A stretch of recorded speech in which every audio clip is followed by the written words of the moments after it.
Hello friends, welcome back to my channel Gyan Sankalp. तो friends, आज मैं पब्लिक एडमिनिस्ट्रेशन की मोस्ट इम्पॉर्टेंट टॉपिक अभिप्रेरणा यानी मोटिवेशन को स्टार्ट कर रही हूँ। चलिए, अगर आप चैनल पे पहली बार आए हैं तो प्लीज़ चैनल को सब्सक्राइब कर लीजिएगा। जब सब्सक्राइब कीजिएगा तो बेल आइकन को प्रेस कीजिएगा ताकि जब भी मैं आगे वीडियो डालूंगी तो आपको नोटिफिकेशन मिल जाएगा। तो चलिए पहले देखते हैं क्या क्या है इसमें। काफ़ी विस्तृत रूप से है, लेकिन कैसे कैसे जैसे मैं ये टॉपिक को कंप्लीट कराऊंगी, फिर इससे पब्लिक एडमिनिस्ट्रेशन से रिलेटेड जितने भी एमसीक्यू है, ऑलरेडी मेरे चैनल पे कुछ एमसीक्यू डाल रखे हैं। इसके अलावा भी मैं बहुत सारे एमसीक्यू लेके आऊँगी।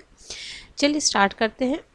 देखिए, अभिप्रेरणा की अवधारणा ये आपके यूजी सेनेट के लिए भी उतना ही इम्पॉर्टेंट है।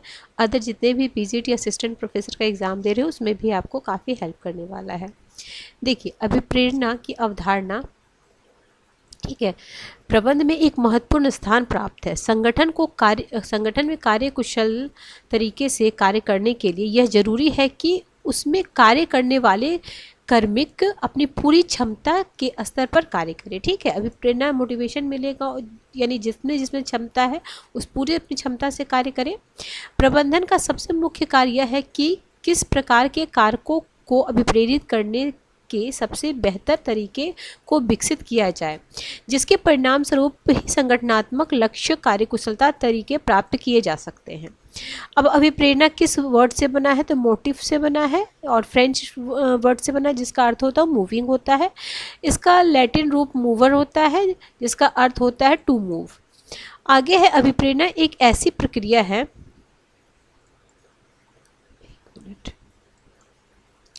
अभिप्रेरणा एक ऐसी प्रक्रिया है जिसके अंतर्गत कोई व्यक्ति अपने आंतरिक उत्तेजना के उद्देश्य प्राप्ति का प्रयास करता है, उद्देश्य प्राप्ति के उपरांत अधिकतम संतुष्टि को प्राप्त करता है। अभिप्रेरणा की निम्नलिखित मौलिक विशेषताएं देखने को मिलती है। क्या क्या विशेषता देखने को मिलती है? व्यक्ति का व्यवहार एक जैसा हो सकता है, परंतु अभिप्रेरणा के कारक आपस में एक दूसरे से भिन्न हो सकते हैं। आगे है, एक ही व्यक्ति में एक जैसे व्यवहार हो सकते हैं, परंतु समय के परिवर्तन के साथ अभिप्रेरणा के कारक भिन्न भिन्न हो सकते हैं। एक अभिप्रेरक के कारक दो व्यक्तियों में भिन्न भिन्न परिणाम दे सकते हैं। ठीक है, एक अभिप्रेरक का जो कारक होता है दो व्यक्तियों में भिन्न भिन्न परिणाम दे सकता है। कई अवसरों पर ऐसा भी देखने को मिलता है कि व्यक्ति स्वतः अभिप्रेरणा के कारणों से अनभिज्ञ होता है या परिचित नहीं होता है। आगे है, उपयुक्त घटनाओं से सामान्य प्रतीत होता है कि अभिप्रेरणा एक जटिल अवधारणा है। संगठन के अंतर्गत कार्य करने वाले किसी व्यक्ति में अभिप्रेरणा निम्नलिखित तीन कारकों से अंतःक्रिया कर सम्मिलित होती है। क्या क्या? व्यक्ति के आंतरिक कारक, संगठन के आंतरिक कारण से और संगठन के बाह्य कारण से। अभिप्रेरणा के विभिन्न सिद्धांत हुए हैं। ठीक है, तो 20वीं सदी के आरंभ से ही यह प्रबंध गुरुओं और विचारकों को चिंतित करता रहा है कि वह कौन से बेहतर तरीके हैं जिससे कार्मिकों को प्रेरित किया जाए, जिससे कि वे कार्य कुशल तरीके से हार्ड वर्क कर सके, जिसके परिणाम स्वरूप संगठनात्मक लक्ष्य बेहतर तरीके से प्राप्त किया जा सके। मानव और प्रेरणा की समस्या पर बहुत से इंजीनियर, मनोवैज्ञानिक तथा समाजशास्त्री द्वारा अध्ययन किया गया, परंतु इसके द्वारा विकासशील सिद्धांतों में एक बड़े भाग का विचलन दिखाई पड़ता, अर्थात सभी के विचारों में एकता देखने को नहीं मिलती। ऐसा इस बात से है क्योंकि उन सभी के द्वारा मानवीय प्रक्रिया एवं मानवीय व्यवहार के बारे में अवबोधन या सोच भिन्न भिन्न प्रकार की रही है। एक मिनट, थोड़ा सा भिन्न भिन्न प्रकार की रही है। ठीक है, उन सभी के द्वारा कर्मियों को निष्पादित स्तर से बढ़ाने के लिए नए नए रास्ते खोले गए हैं। अभिप्रेरणा के सिद्धांत के अंतर्गत कुछ निम्नलिखित परंपरागत और आधुनिक सिद्धांत देखे जा सकते हैं, जिसमें मास्लो का सिद्धांत काफी इंपॉर्टेंट है, नीड ऑफ हायरार्की। ठीक है, फिर हर्ट्जबर्ग का सिद्धांत, द्विघटक सिद्धांत, सिर्फ सिद्धांत ही आ जाएगा, आवश्यकता का सोपान इनका है मास्लो का, और द्विघटक सिद्धांत है आपका हर्ट्जबर्ग का। टेलर की अभिप्रेरणा से संबंधित वैज्ञानिक प्रबंध का सिद्धांत है। टेलर के द्वारा प्रेरणा के सिर्फ आर्थिक कारकों, यानी जो टेलर थे वो सिर्फ आर्थिक कारकों पर बल दिया है। यह माना गया है कि उच्च वेतन जो है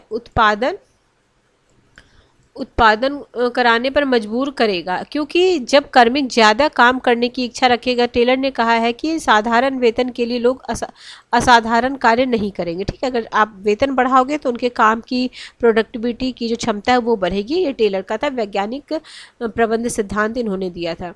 अर्थात उच्च वेतन की बेहतर और जल्द कार्य करने में क्षमता होता है। साथ ही उन्होंने यह भी कहा है कि अच्छा कार्य कराने में असफल हैं उन संगठन रोक भी लाएगा। ठीक है, अतः यह सिद्धांत गाजर और छड़ी, कैरेट और स्टिक के सिद्धांत के नाम से जाना जाता है। अवधारणा टेलर के विभेदीकृत इकाई मजदूर दर प्रणाली से आसानी से देखी जा सकती है। इस उपागम में बहुत सी सीमाएं हैं, जिसमें मानवीय संबंधियों के द्वारा प्रस्तुत किया गया मानव संबंधवादियों के द्वारा प्रस्तुत किया गया। ठीक है, आर्थिक प्रेरणा व्यक्ति के उच्च निष्पादन को प्रेरित न कर पाता है। मार्ट साइमन ने भी कहा है कि वेतन इत्यादि महत्वपूर्ण न होकर कार्यों की प्रकृति, ठीक है, एवं किए जाने वाले कार्यों के प्रति कर्मियों की दृष्टिकोण महत्वपूर्ण है। इस सिद्धांत में अभिप्रेरणा के एक सामाजिक घटक का अनुपस्थित रहना भी एक बहुत बड़ी सीमा है। अब मेयो का क्या अभिप्रेरणा मानवीय संबंध है, आपको पता है। सिर्फ अगर आपको ऐसे ये भी सिर्फ सिद्धांत दे देगा और सिद्धांत से रिलेटेड थिंकर। ठीक है, तो वैज्ञानिक प्रबंध के टेलर हैं और मानवीय संबंध के कौन है, मेयो ने हॉर्टन प्रयोग में अभिप्रेरणा के सिद्धांत का अध्ययन की दिशा में हमेशा के लिए बदल दिया। ठीक है, इस अध्ययन में कर्मियों के अनौपचारिक समूह की महत्ता को उजागर किया गया, जो निष्पादन और उत्पादकता का स्तर निर्धारित करती है। इसमें कर्मियों की गरिमा उस समूह का भागीदार बनने पर प्राप्त होती है। यह उसने के निष्पादन को प्रभावित करता है। साथ ही मेयो ने अभिप्रेरणा के कैरेट स्टिक रूपी तरीके की बड़ी आलोचना की है, क्योंकि इसमें सामाजिक घटकों अर्थात सामाजिक प्रेरणा का अभाव है। परंतु मेयो का सिद्धांत भी आलोचनाओं से ऊपर नहीं है, क्योंकि इसमें समूह की आवश्यकता अधिक महत्व दिया गया है तथा इससे यह भी सुझाव दिया है कि सिर्फ मानव संबंध के आधार पर ही प्रबंध की सारी समस्याओं का निवारण संभव है, जो कि कतई सही नहीं है। ठीक है, मेयो पर सापेक्ष लगाया गया है कि कर्मियों के स्वतंत्रता की स्थापना से उसके प्रतियोगिता पनपती है, जिससे वे ज़्यादा कार्य करते हैं। इस बात पर मेयो के द्वारा बल नहीं दिया गया। मेयो ने यह भी ठीक से नहीं बताया कि प्रबंध की कर्मियों के बीच कुछ सामान्य हित होते हैं। यह भी कहा गया है कि मानव संबंध उपागम के पास कर्मियों को अभिप्रेरित करने का एक सीमित प्रतिरूप था, परंतु ऐसे सिद्धांत का अभाव था जो उसे व्यक्त करता। जो बेंडिक्स और फिशर ने कहा है कि आंकड़े बताता है कि बड़ा निष्कर्ष बताने के लिए मेयो में आदत थी। ठीक है, जो आंकड़े बताते हैं कि उसमें बड़ी निष्कर्ष बताने की मेयो में आदत थी। ठीक है, फिर बर्नार्ड का व्यवहारवादी सिद्धांत। अब अलग अलग सिद्धांतकार हैं, उनके आप नाम बस लिख लीजिए। बर्नार्ड का क्या व्यवहारवादी सिद्धांत, न वैज्ञानिक प्रबंध न मेयो का मानव संबंध उपागम में कर्मियों के अभिप्रेरणा के विभिन्न घटकों को परिभाषित किया है, जिसके वजह से एक ही तरह के काम के लिए विभिन्न कर्मचारी क्यों और कैसे काम करते हैं, अर्थात अभिप्रेरणा के आंतरिक पहलू पर ध्यान नहीं दिया गया।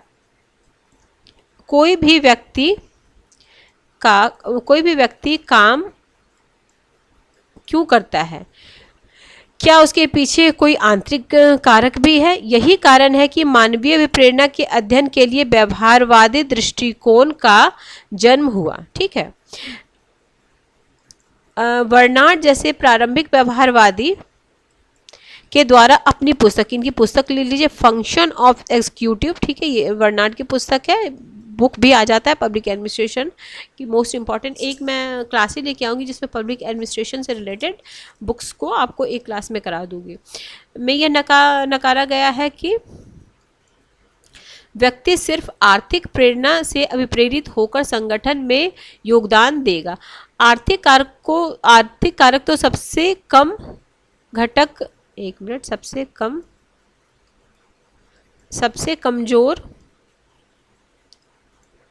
कमजोर घटक है जिससे संगठन में कर्मियों के योगदान सुनिश्चित करता है। बहुत से ऐसे सामाजिक मनोवैज्ञानिक घटक हैं जिसे के माध्यम से संगठन के संचालन में मानवीय प्रभाव को प्रेरित किया जा सकता है। इन्हीं सामाजिक मनोवैज्ञानिक घटकों के बजाय से व्यक्ति अपना बेहतर प्रयास संगठन को प्रस्तुत करता है। साथ ही कार्य निष्पादन हेतु सहयोग के लिए औपचारिक संगठन जितना महत्वपूर्ण है, अनौपचारिक संगठन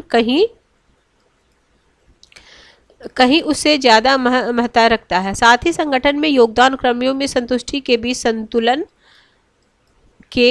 संतुलन के माध्यम से संगठन में कर्मियों के लक्ष्य में भी ऐसे स्थापित किया जा सकता है जिसे पूर्णतः अभिप्रेरित होकर पुनः कार्य कर सके। बर्नार्ड का सिद्धांत आज के आधुनिक संगठन में भी प्रासंगिक है। ठीक है, अब है मास्लो का आवश्यकता की क्रमिकता का सिद्धांत, नीड हायरार्की थ्योरी। ठीक है, सीधे ये पूछ लेगा, इनका जो क्रम दिया गया है ये याद रखिएगा। ऐसे है, ट्रायंगल है इनका, देखिए सबसे जो, ठीक है, सबसे पहले क्या होता है तो दैहिक और शारीरिक अवसर। सबसे पहले व्यक्ति क्या चाहता है, भूख लगना, प्यास, इसके बाद फिर है सुरक्षा, फिर उसके बाद है सुरक्षा। ठीक है, सुरक्षा संबंधी सिक्योरिटी नीड्स हो जाती है। उसके बाद होता है जुड़ाव, फिर प्यार आवश्यकता। ठीक है, फिर उसके बाद हो जाता है सम्मान की आवश्यकता। फिर सबसे लास्ट में होता है सेल्फ एक्चुअलाइजेशन, करियर की अधिकतमीकरण। ठीक है, ये हो जाएगा। और ये जो सेल्फ एक्चुअलाइजेशन शब्द सर्वप्रथम कर्ट गोल्डस्टेन के द्वारा गढ़ा गया था। मास्लो ने आगे चलकर अपने छठे ये तो नहीं आता, ठीक है। स्व पहचान अभिप्रेरणा किसी व्यक्ति के द्वारा अपने दक्षता के अनुकूल अधिकतम अवस्था को प्राप्त करना है। जैसे किसी माँ के लिए आदर्श माँ का दर्जा प्राप्त करना, किसी शिक्षक के लिए आदर्श शिक्षक का दर्जा प्राप्त करना, परंतु स्व पहचान के स्तर का माप करना अत्यधिक कठिन है। जैसे किसी महिला के द्वारा एक आदर्श माँ की स्थिति को प्राप्त करना, एक व्यक्ति के द्वारा आदर्श शिक्षक के स्तर पहुंचाना, यह विभिन्न देशों की सामाजिक और सांस्कृतिक मान्यता पर निर्भर करता है, परंतु उदाहरण के द्वारा थोड़ी बहुत हद तक व्यावहारिकता देखने को मिलती है। ठीक है, अब यही है, ये वाला देख लीजिए। पहले फिजिकल नीड है, फिर सिक्योरिटी, सोशल, फिर सेल्फ स्टीम है, फिर है सेल्फ एक्चुअलाइजेशन। ठीक है, आगे चलते हैं। मास्लो का हो गया ये। देखो, मास्लो के द्वारा मात्रात्मक है, ये आवश्यकताएं वस्तुनिष्ठ है। ठीक है, ये गुणात्मक है, ये अवधारणा व्यक्तिनिष्ठ है। आगे मास्लो ने 1943 में हायरार्की ऑफ ह्यूमन नीड नामक सिद्धांत प्रस्तुत किया, जो निम्न हाइपोथेसिस पर आधारित है। मास्लो के द्वारा यह कहा गया कि उपयुक्त 5 प्रकार की आवश्यकताओं को प्रगतिशील क्रम में पदसोपानिक क्रम अंतर्गत परिभाषित किया जाता है। मानव एक संतुष्ट खोजी प्राणी है। मानव अपनी आवश्यकता की पूर्ति की खोज में कभी न खत्म होने वाली अभिप्रेरणा से युक्त होता है। यह असंतुष्ट आवश्यकता की पूर्ति के माध्यम से व्यक्ति को अभिप्रेरित किया जा सकता है, यानी दूसरे शब्द में एक संतुष्ट आवश्यकता की पूर्ति के माध्यम से व्यक्ति अभिप्रेरित नहीं किया जा सकता है। मास्लो द्वारा प्रस्तुत नीड हायरार्की में क्या क्या है, तो यदि खुशहाल क्रमिक उत्पादन देखिए ये इतना इम्पॉर्टेंट नहीं है आपके लिए। जो मास्लो की आवश्यकता पर सोपान की आलोचना, अब आलोचना भी है। तो मास्लो की मान्यता एवं महत्व, मास्लो के सिद्धांत के आधार पर यह विश्लेषित किया जा सकता है कि दो व्यक्ति समान परिस्थिति में अलग अलग व्यवहार क्यों प्रस्तुत करते हैं। इसके साथ ही यह सिद्धांत भी प्रस्तुत करता है कि सारे व्यक्तियों में कुछ ऐसे कारक देखने को मिलते हैं जो एक समान होते हैं। मास्लो के सिद्धांत सिर्फ व्यक्तियों के कार्यों के पहलुओं से संबंधित न होकर सामान्य जीवन के संदर्भ में देखा जा सकता है। मास्लो के सिद्धांत अभिप्रेरणा का विश्लेषण जीवन के प्रत्येक चरण के संदर्भ में इस सिद्धांत की उपयोगिता का नेतृत्व के प्रत्येक क्षेत्र में देखा जा सकता है। यह सिद्धांत इतिहास एवं भविष्य के परिस्थितियों का भी विश्लेषण करता है। 19वीं शताब्दी में शारीरिक आवश्यकता की पूर्ति पर विशेष बल दिया गया है, अतः कर्मियों द्वारा अधिक मजदूरी की मांग की गई है, परंतु इसके उपरांत सुरक्षा संबंधी उपाय पर विशेष बल दिया गया है। ठीक है, इतना भी आपके लिए इम्पोर्टेंट नहीं है, इसमें काफ़ी विस्तृत है। जो आपको जानना है वो मेन उनका जो नीड हायरार्की है उसका जो वो है वो जान लीजिए, कौन कौन से स्टेप है उसका। ठीक है, ठीक है। नेक्स्ट क्लास में हम करेंगे फ्रेडरिक हर्ट्ज़बर्ग का, ठीक है, द्विघटक सिद्धांत। ठीक है, द्विघटक सिद्धांत करेंगे, ये भी काफ़ी इम्पोर्टेंट है आपके लिए। इसके बाद इस चैप्टर में और क्या क्या है ये मैं आपको दिखा दूँ। हर्ट्ज़बर्ग का सिद्धांत पूरा हो जाएगा, फिर हो जाएगा आपका सिद्धांत भारतीय उपक्रम पर आधारित किस तरीके से देखा जा सकता है, फिर है उनके महत्व, ये उन्हीं के। चलिए ठीक है, नेक्स्ट क्लास में ज़रूर आप आइएगा, क्या क्या हम पढ़ेंगे नेक्स्ट क्लास में वो मैं आपको दिखा दी हूँ। ठीक है, चलिए मिलते हैं हम नेक्स्ट वीडियो में।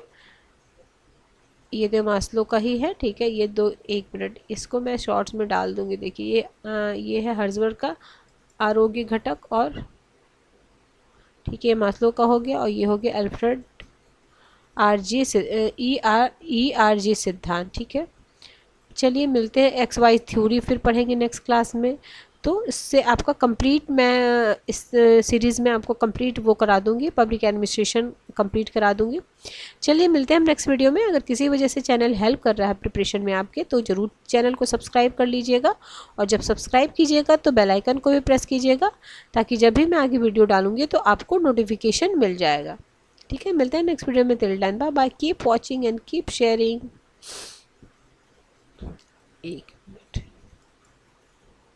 हाँ, ये अभिप्रेरणा के विभिन्न प्रमुख सिद्धांत क्या क्या है। एकात्मकता, फिर है परंपरागत में, फिर है मानव संबंधी सिद्धांत मेयो और फॉलेट का हो जाएगा, ये अनौपचारिक संबंध पे बल देता है। फिर है आपका ये क्या है अभिप्रेरणा के, और क्या क्या है, द्विघटक सिद्धांत हर्ट्ज़बर्ग का है। ERG सिद्धांत अल्डेरफ का है। XY सिद्धांत मैग्रेगर का। सिर्फ आप सिद्धांत ही का नाम लिख लीजिए, यही आपके लिए। पथ लक्ष्य सिद्धांत मेहानी जोन्स, ये कभी आयन प्रत्याशी सिद्धांत ब्रूम का है। समानता सिद्धांत हो गया। फिर है आपका इसी में द्विघटक में आरोग्य अभिप्रेरणा आ जाती है। फिर इसमें क्या क्या आ जाता है, ERG अस्तित्व आवश्यकता, संबंध आवश्यकता और वृद्धि आवश्यकता। XY में X है आपका नकारात्मक, Y है सकारात्मक। फिर लक्ष्य प्राप्ति हेतु कार्य निष्पादन हो जाएगा। प्रत्याशा सिद्धांत ब्रूम का है, अपेक्षाओं तथा प्रयासों के माध्यम से। फिर है आपका इधर तो मास्लो का बहुलवादी या अनेकवादी सिद्धांत में मास्लो की आवश्यकता क्रम है। शारीरिक आवश्यकता सुरक्षा है, सामाजिक आवश्यकता स्वाभिमान है, फिर आत्मसिद्धि है। फिर है आपका 3 आवश्यकता सिद्धांत मैकक्लीन लैंड का है, ये भी काफ़ी इंपॉर्टेंट है। तो इसमें क्या क्या, उपलब्धि आवश्यकता है, शक्ति आवश्यकता है, संबंध आवश्यकता है। ये चार्ट ही आपके लिए वेरी वेरी इंपॉर्टेंट है। चलिए ठीक है फ्रेंड्स, हम मिलते हैं नेक्स्ट वीडियो में। Till then bye bye, keep watching and keep sharing.